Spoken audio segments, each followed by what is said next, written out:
Hello friends, so as we have discussed about the syntax of C programming, I have got some messages like this language is not understandable and I should start telling the all process in Hindi. So भाई लोग, अब मैं हिंदी में ही पढ़ाऊँगा, तो ठीक है। हिंदी में समझाऊँगा ये कोड को, क्या सी प्रोग्रामिंग क्या है, किस तरीके से हम कोड करते हैं। तो जैसे हमने अभी सिंटैक्स ऑफ सी प्रोग्रामिंग पढ़ चुके हैं। अब हमने सिंटैक्स में बताया था कि ये हमारा कोड का सिंटैक्स होता है। तो अब हम चैप्टर 1 स्टार्ट कर रहे हैं। चैप्टर 1 में हम क्या पढ़ेंगे? वेरिएबल्स क्या होता है, कीवर्ड्स क्या होता है, कांस्टेंट, कमेंट, स्ट्रक्चर और कंपाइलेशन कैसे करते हैं। फर्स्ट चैप्टर में हम ये सब पढ़ेंगे। तो वेरिएबल से स्टार्ट करते हैं, हम क्या कैसे कैसे पढ़ेंगे। तो वेरिएबल क्या होता है?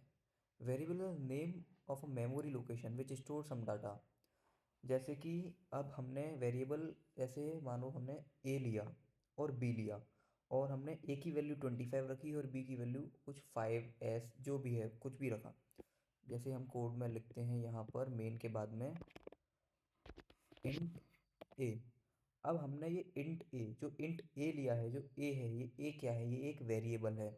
अब जो ए है इस जगह पर हम एक वैल्यू स्टोर कर सकते हैं, लाइक हमने 20 स्टोर कर दिया। अब इस ए की जगह पर 20 स्टोर हो चुका है यहाँ पर। तो एक ये वेरिएबल है ए जिसने वैल्यू स्टोर कर रखी है 20। तो ये वेरिएबल होता है। मेमोरी इस तरीके से डिस्क्राइब की जाती है। और जैसे ए को ये मेमोरी अलॉट हुई 25, बी को हुआ ये एस। तो इस तरीके से हम किसी भी वेरिएबल को एक वैल्यू स्टोर कराते हैं। वेरिएबल उस लोकेशन जहाँ पर हम स्टोर करा रहे हैं डाटा, उसका लोकेशन का नाम होता है वेरिएबल। और अब हम जानते हैं वेरिएबल के रूल्स क्या क्या होते हैं। वेरिएबल्स के मेनली 4 रूल्स होते हैं। 4 रूल्स में पहला रूल्स आता है variable are case sensitive. Case sensitive का मतलब होता है अगर हमने स्मॉल ए की वैल्यू 20 रखी है तो हम इस जगह पर कैपिटल ए लेके उसकी वैल्यू कुछ भी रख सकते हैं।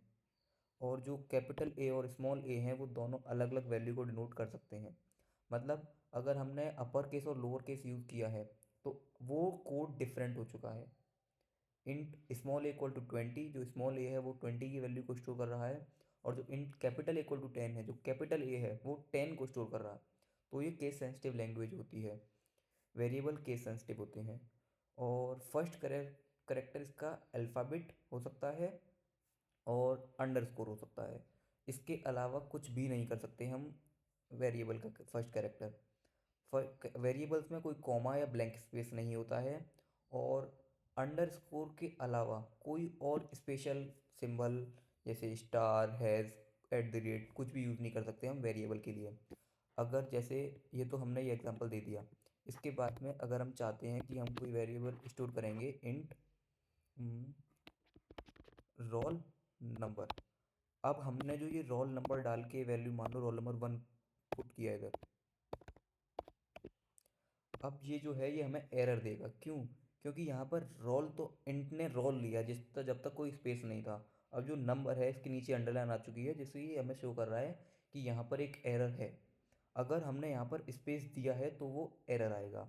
अगर उस स्पेस को अगर हम अंडरस्कोर से फुलफिल कर देते हैं तो there is no error. Because variables में वेरिएबल्स के अंदर हम अंडरस्कोर यूज़ कर सकते हैं, no comma, no blank space और कोई भी अदर सिंबल भी नहीं। लाइक अंडरस्कोर के अलावा मैं यहाँ पर यूज़ करता हूँ simple, then also I am getting a error. So variable समझ चुके हैं आप। वेरिएबल्स स्टार्ट होंगे एक अल्फ़ाबेट से या फिर एक अंडरस्कोर से। नो नंबर स्टार्ट, जैसे अब हम रोल की जगह पर 1 रोल स्टार्ट करके देखते हैं। 1 roll and we are getting a error because we are starting a variable from a number. This is not valid in C programming. So there are basically 4 rules. Variables are case sensitive. First character is alphabet or underscore. No comma slash blank space. No other symbols other than underscore. Now there are many data types. Variables have data types like characters. CHAR means character. Character का size जो होता है bite में वो 1 bite होता है। और like unsigned character का भी 1 बाइट होता है। इंटीजर का और साइंड इंटीजर का 2 बाइट होता है और अनसाइंड इंटीजर का भी 2 बाइट होता है। ये साइंड और अनसाइंड क्या डोनेट कर रहा है हमें इधर? जो साइंड इंटीजर साइंड करेक्टर है, साइंड मतलब लाइक अगर हमने दिया -a is a signed character, इसमें माइनस एक साइन आ चुका है।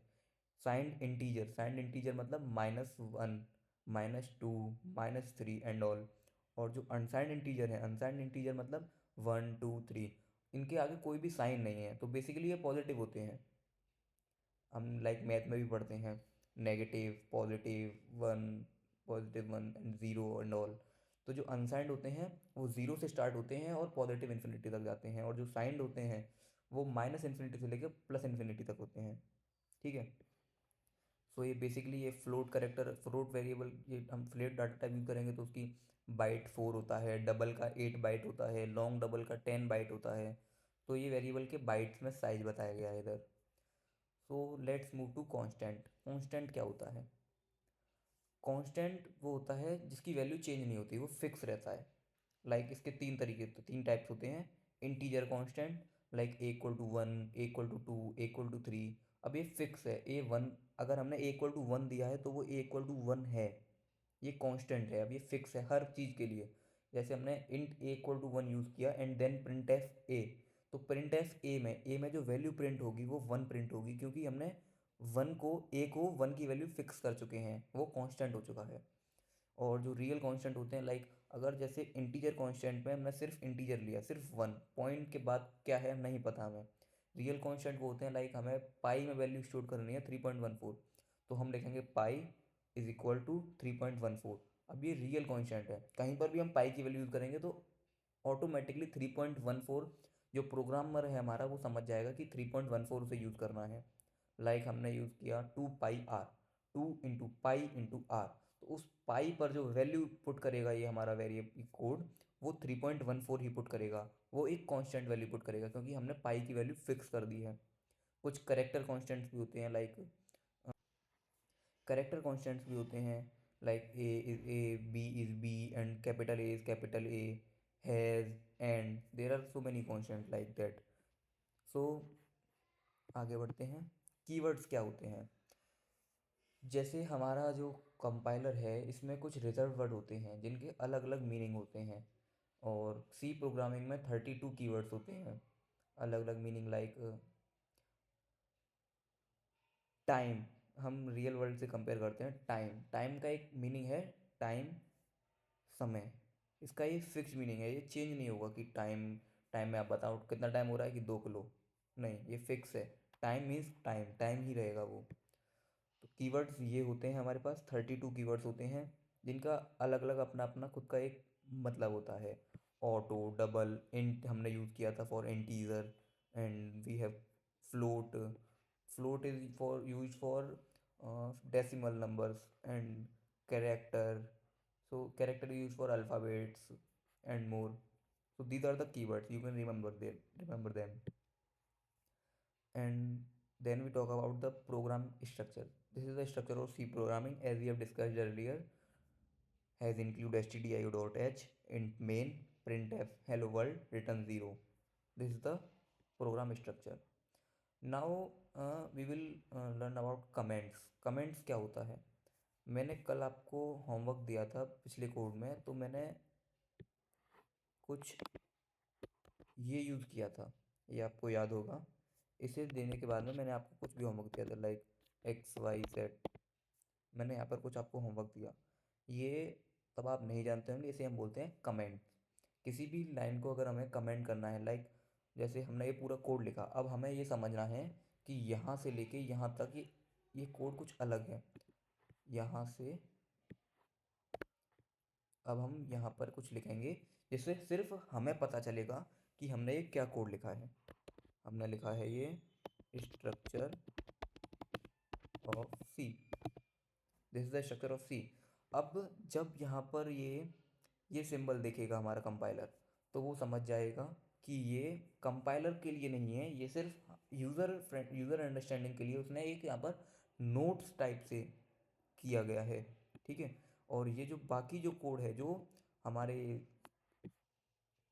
सिंगल लाइन से नहीं है, तो ये जो कोड है ये बाकी का यहाँ तक, ये सिंगल लाइन में कुछ नहीं है इसमें, तो ये कोड हमारे कंपाइलर के लिए है, एंड जो जो सिंगल लाइन्स हैं ये हमारे लिए, हमारी अंडरस्टैंडिंग के लिए है, बेटर अंडरस्टैंडिंग के लिए।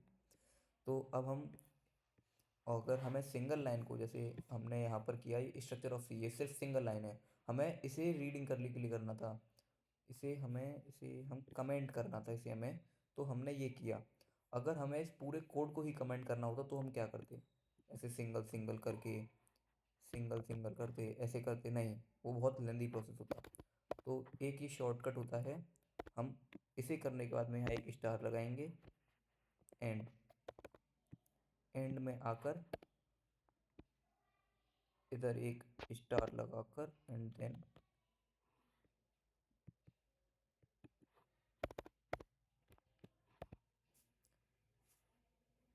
our whole code is commented now.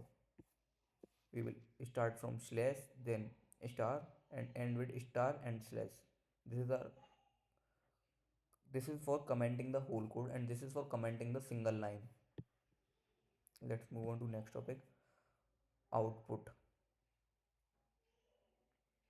If we print f hello world, then what will be the output?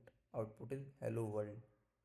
Then if we want a new line, like if we have print hello world, and then I want another line, हमें एक और line में एक और बार hello world चाहिए, तो हम क्या करेंगे, ये hello world लिखा, इसके बाद में, इसके बाद में ये जो स्लैश एन है ये हम ऊपर लगा देंगे इस जगह पर, यहाँ से ये स्लैश एन हटा के इस जगह पर। तो यहाँ पर क्या होगा, हेलो वर्ल्ड स्लैश एन। ये जो हेलो वर्ल्ड, जैसे हमने हेलो वर्ल्ड प्रिंट किया, इसके बाद में हमारा कर्सर जो है इस लाइन पर है। अब इस लाइन पर वो कोड की, कोड को मांग रहा है कि यहाँ पर मेरे को क्या प्रिंट कराना है, मेरे को वो कोड दो।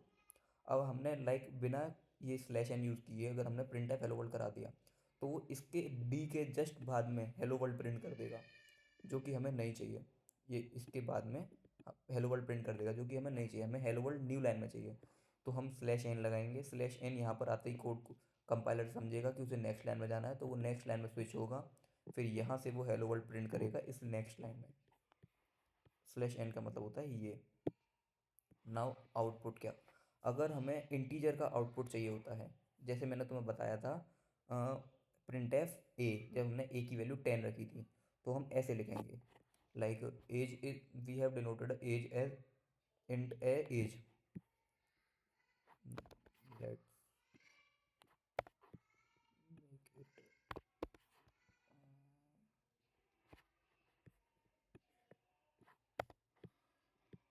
here, we have like put age.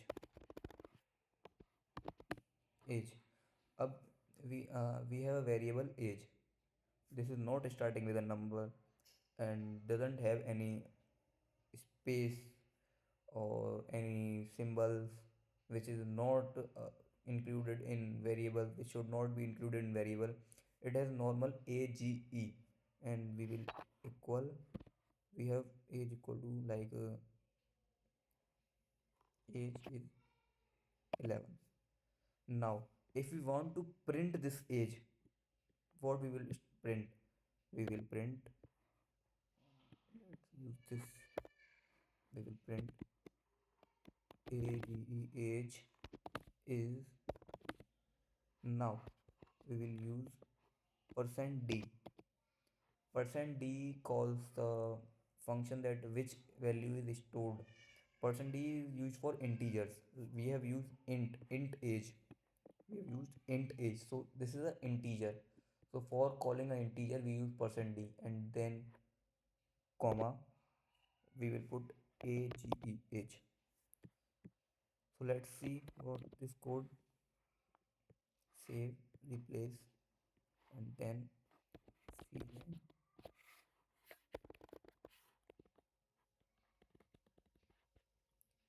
clang hello one dot c,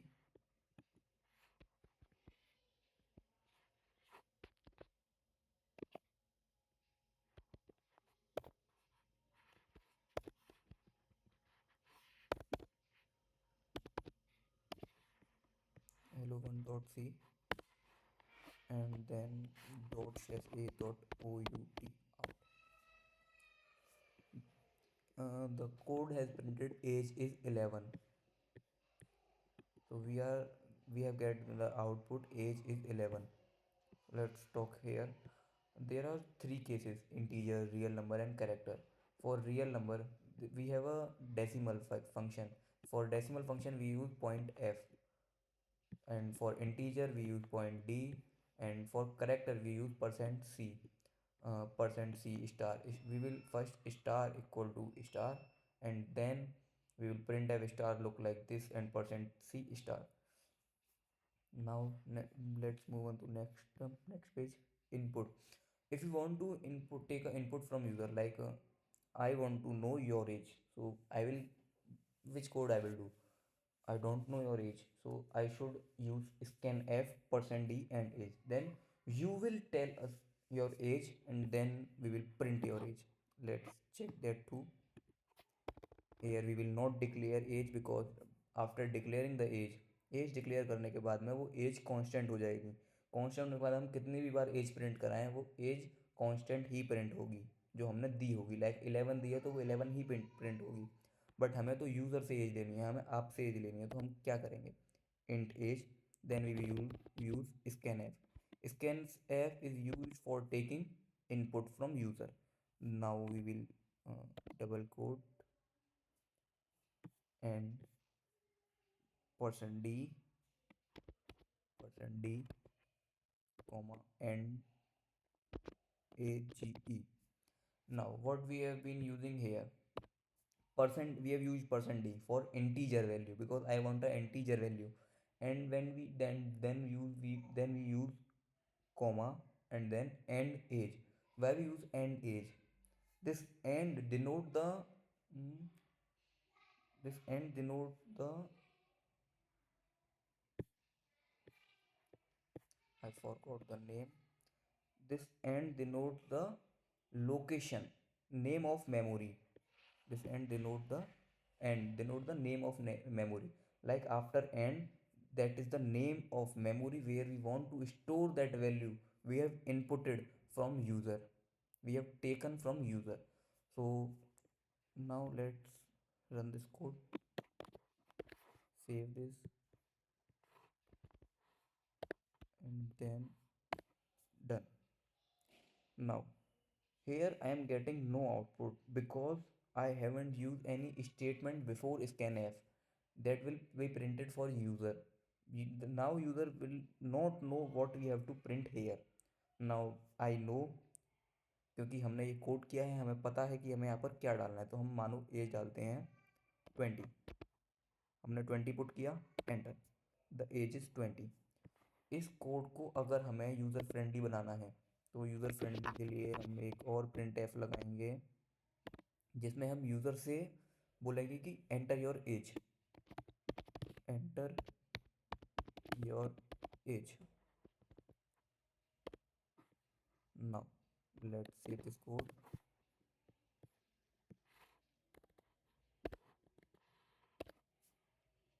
enter your age. This code is asking your age. अब आप यहाँ पर अपनी एज डालेंगे. लेट सपोज आपने डाला 20, then the age is 20.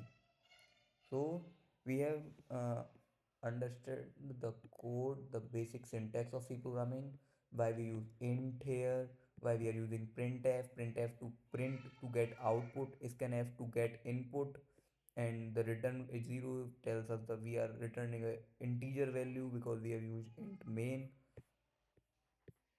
And then we have talking about input. Now let's talk about compilation. What is compilation?